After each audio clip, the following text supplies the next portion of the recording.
Here we have chapter 19, an opinion.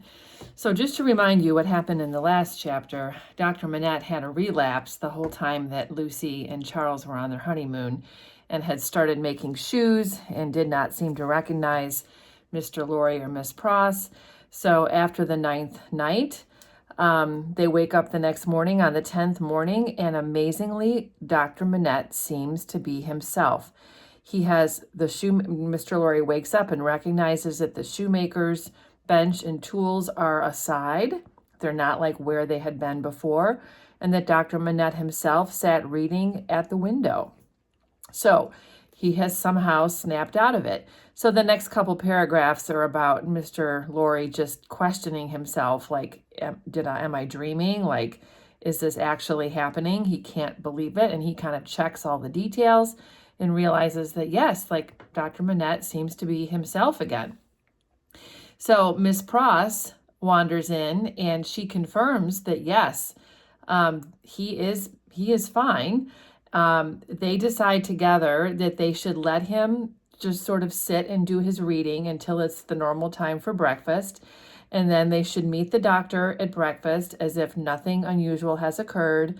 If he appears to be his customary state of mind, Mr. Lorry would then cautiously proceed to seek direction and guidance from the opinion he had been in his anxiety so anxious to obtain. So we're going to find out what that means specifically, but he's going to then try and talk to him, probably about what happened. So what happens then is Dr. Manette is summoned in the usual way. He comes to breakfast. So far as it was possible to comprehend him without overstepping those delicate and gradual approaches, which Mr. Lorry felt to be the safe advance, he at first supposed that his daughter's marriage had taken place yesterday. So this could be a quiz question. Dr. Manette literally thinks it's the day after the wedding, not 10 days after the wedding. An incidental allusion purposely thrown out to the day of the week and the day of the month set him thinking and counting, and evidently made him uneasy. So either Miss Pross or Mr. Lorry makes some comment about what day it is, and he starts to realize that's not what he thought, that doesn't make sense to be the day after the wedding. So when breakfast is over and Dr. Manette and Mr. Lorry are sitting together, Mr. Lorry says, "My dear Manette, I am anxious to have your opinion in confidence on a very curious case on which I was deeply interested. That is to say, it's very curious to me. Perhaps to your better information, it may be less so." So he starts to discuss what happened to Dr. Manette as if he's talking about a friend. So he doesn't say directly that Dr. Manette himself was behaving in this way, but that he knows somebody else who was behaving in this way. He said the case about a friend of his is the case of a particularly dear friend of mine.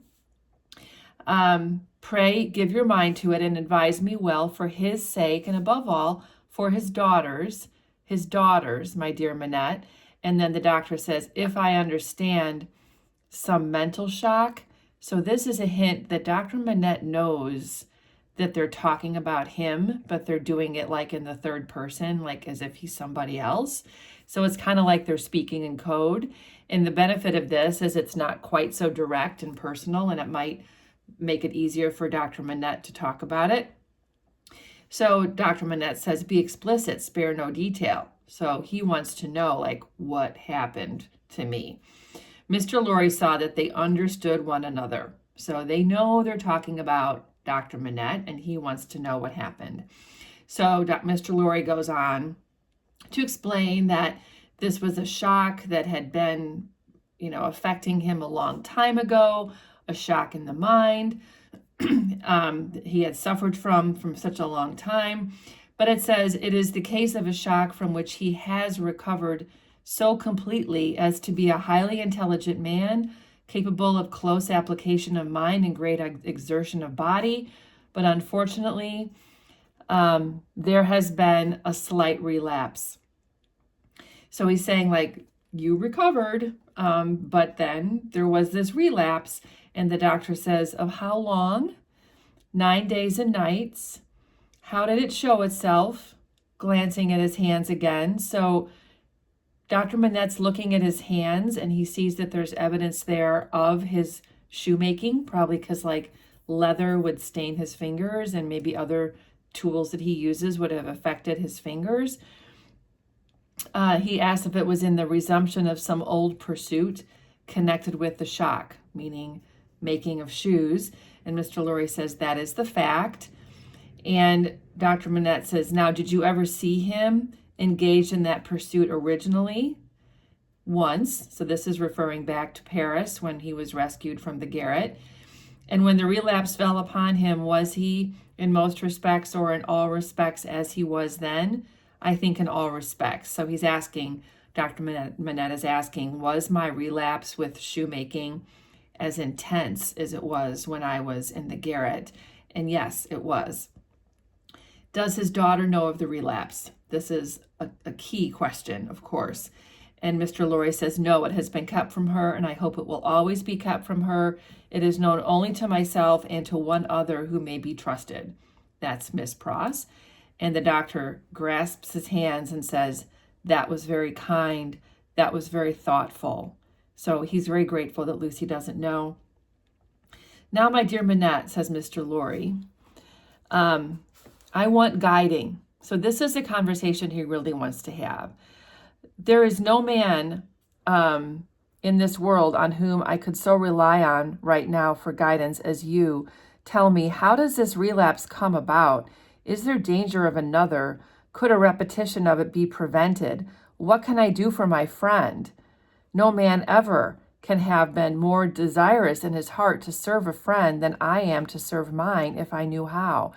So Mr. Lorry is saying, like, how do we make sure this doesn't happen again? How can I help you so that, if there's ever danger of this, I can maybe help prevent it? He goes on, pray discuss it with me. Pray enable me to see in a little more clearly and teach me how to be a little more useful. So Dr. Manette says, I think it probable that this relapse that you have described was not quite unforeseen by the subject. So that means that Dr. Manette felt that it was coming on. Was it dreaded by him? Mr. Lorry asks. Very much. So Dr. Manette was afraid this could happen. And then he says, you have no idea how much an apprehension weighs on the sufferer's mind and how difficult, almost impossible it is for him to force himself to utter a word upon the topic that oppresses him. So this is Dr. Manette saying, like, this other person who is himself, is so burdened by just the fact of this relapse and the fact that it possibly could happen again. He doesn't want to talk about it, but he also knows he probably should. And Mr. Lorry says, would it be sensibly relieved if he could prevail upon himself to impart that secret brooding to anyone when it is on him? Like, would it be helpful if you knew you could tell somebody that you feel like you're at risk of a relapse? And Dr. Manette says, I think so, which is reasonable. It makes sense that if you feel like that something bad could happen to you, that it'd be nice to tell somebody. But he says, I have told you next to impossible. I believe it in some cases to be quite impossible. Like, he really doesn't think he could talk about it, even though he knows that would be the best thing to do. And then Mr. Lorry says, now, to what would you refer this attack? Like, why did it happen? And Dr. Manette says, I believe that there has been a strong and extraordinary revival of the train of thought and remembrance that was the first cause of the malady. Some intense associations of a most distressing nature were vividly recalled, I think. It is probable that there have long been a dread lurking in his mind that those associations would be recalled, say under circumstances, say on a particular occasion, the wedding. He tried to prepare himself in vain. Perhaps the effort to prepare himself made him less able to bear it. So this whole time he has known that Charles Darnay was going to tell him some information about his background, and Dr. Manette has been dreading that moment. And of course, the information about his background is going to be connected to why he was in prison. And Mr. Laurie says, would he remember what took place in the relapse? And Dr. Manette says, not at all. So this confirms he has no memory of what happened while he was making shoes for those 9 days. So the doctor says, as to the future, I should have great hope that the worst is over. So he really doesn't believe that it will happen again, or if it does, it would be very minor. He really thinks that this news he got from Charles Darnay is the worst possible thing that could have, caused that relapse, and that nothing else would cause that to happen again. Then Mr. Laurie says, there are 2 other points on which I'm anxious to be instructed. May I go on? So this could be on a quiz. So the first concern that Mr. Laurie has is, was it possible that this relapse came on because the doctor was working too much? Does he do too much? Is he working too hard? Maybe that's the reason. And the doctor says, I think not. It may be the character of his mind to be always in singular need of occupation. That may be in part natural to it, in part the result of the affliction. The less it was occupied with healthy things, the more it would be in danger of turning in the unhealthy direction. So he believes working hard as a doctor is a protective factor. It keeps him from thinking about those terrible memories. And Mr. Laurie's like, are you sure he's not under too much strain? Because obviously stress could be a trigger. And Dr. Manette says, I'm quite sure of it. Then Dr. Manette says, my dear Laurie, I doubt if it could easily be. There has been a violent stress in one direction and it needs a counterweight. So he really believes that working as a doctor and working hard as a doctor really does keep those terrible memories away from his mind. Mr. Laurie is very persistent here. He says, as a persistent man of business, assuming for a moment that he was overworked, it would show itself in some renewal of this disorder. And Dr. Manette says, I don't think so. That anything but the one train of association would renew it. I trust and I almost believe that the circumstances likely to renew it are exhausted. So, only the memories of that time would renew his shoemaking behaviors, and nothing with his present line of work would do that. So he seems very confident here. And then the other thing that Mr. Laurie wants to talk about is the shoemaking tools. He says, he has kept it by him. Now, would it not be better that he should let it go? He's talking about the shoemaker's bench and the tools. Thinking like, if the shoemaking stuff was not in his room, would that be a way to protect him from having a relapse? And the doctor is very nervous about this. Mr. Laurie says, you do not find it easy to advise me. I quite understand it to be a nice question. And yet I think, you see, says the doctor, it is very hard to explain consistently the innermost workings of the poor man's mind. He has learned so frightfully for that occupation, has yearned so frightfully for that occupation. And it was so welcome when it came. No doubt it relieved his pain so much, substituting the perplexity of the fingers for the perplexity of the brain. So he's saying when I was in prison, it saved me to have that work. It kept me from going crazy. He had something to do. The idea that he might need that old employment and not find it gives him such a sudden sense of terror. So just notice, he's still talking about himself in the third person, but clearly he's talking about himself. Dr. Manette is saying, if I didn't have that there, I might be afraid that, if something were to happen to me and I needed it, how would I cope? He describes not having his shoemaking bench as how a lost child would feel. And Mr. Laurie presses on. He says, if the thing were gone, my dear Manette, might not the fear go with it? In short, is it not a concession to the misgiving to keep the forge? There's another silence. You see, says the doctor tremulously, so he's very emotional. It is such an old companion. And Mr. Lorry says, I would recommend him to sacrifice it. For his daughter's sake, my dear Manette. Very strange to see what a struggle there was within him. So Dr. Manette, I'm sure, understands that this is logical to get rid of it, and it would be good for Lucy to have it gone too. But it's such an internal struggle because this has been like his coping mechanism for all his trauma. And then he finally says, in her name, then, let it be done. I sanction it, but I would not take it away while he was present. Let it be removed when he is not there. Let him miss his old companion after an absence. So he's basically saying, okay, you can take away the shoemaking stuff, but do it when I'm in Wales with Lucy and Charles. Don't do it when I'm home. And so then going on, they kind of end this conversation. The next few days are perfectly normal. And on the 14th day, he leaves to go join Lucy and Charles on the second half of their honeymoon. So, Lucy still has no idea that he's had this relapse. So as soon as Dr. Manette is gone, Mr. Lorry goes into the bedroom with a chopper, like an axe, a saw, a chisel, a hammer. Miss Pross carries extra light, and they hack the shoemaker's bench to pieces, and then they burn it in the kitchen stove. So the important things here, I do think these could be on a quiz.